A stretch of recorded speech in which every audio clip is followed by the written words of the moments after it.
Each day in the UK, around 13 babies are diagnosed with congenital heart disease.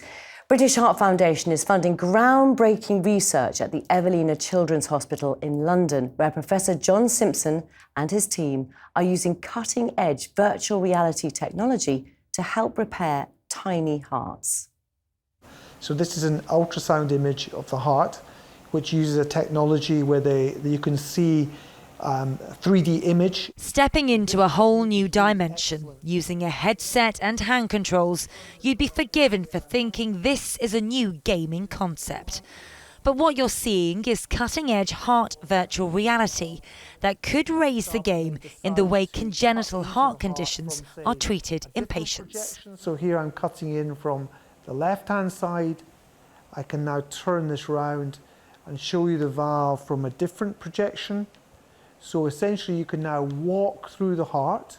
With research funded by British Heart Foundation, this groundbreaking technology is being tested and applied at the Evelina London Children's Hospital, led by Professor John Simpson. So what we've done is take the standard images, that's from CT, MRI or echocardiography, which are normally seen like on a flat television screen, and we've been taking those images into virtual reality so they give a true moving, dynamic, three-dimensional representation of the heart, which is a three-dimensional moving, beating organ, to really transform the type of imaging which we can give to cardiologists and surgeons before they undertake any procedures. And that translates into fewer complications, better selection of procedures, and we hope shorter hospital stay with a better outcome for the longer term. Congenital heart diseases affect almost 1 in 100 babies born in the UK.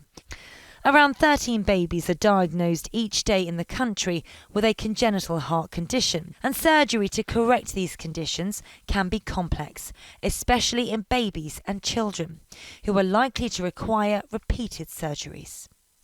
And that is why British Heart Foundation say funding translational research is critical into pioneering techniques like Heart VR to find ways to correct these conditions. The process of going from the light bulb moment, if you like, to the product is translational research. And I think what we've recognized, along with many others, is that we've funded lots and lots and lots of brilliant science, and there have been thousands of light bulb moments, but not enough of those have ended up in a product in the clinic that's helping patients. So to expand that pipeline and make sure that more of those discoveries get through into the clinic, we now set up a programme to fund translational research. Luke Jensen-Jones and his mum Karen know only too well the complications of living with a heart condition.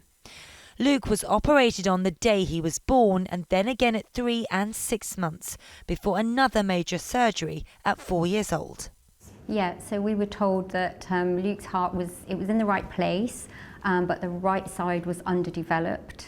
So that would obviously cause problems the moment he came out of the womb, so that he would have to have an operation straight away to rectify that.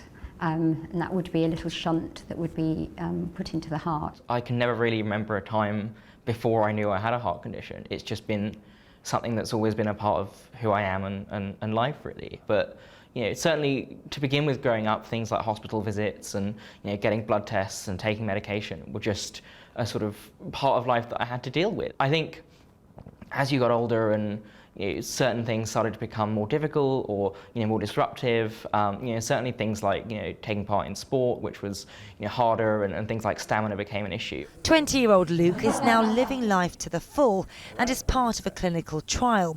He says innovative technologies like VR for heart conditions in children is crucial and would have been incredible when he was growing up.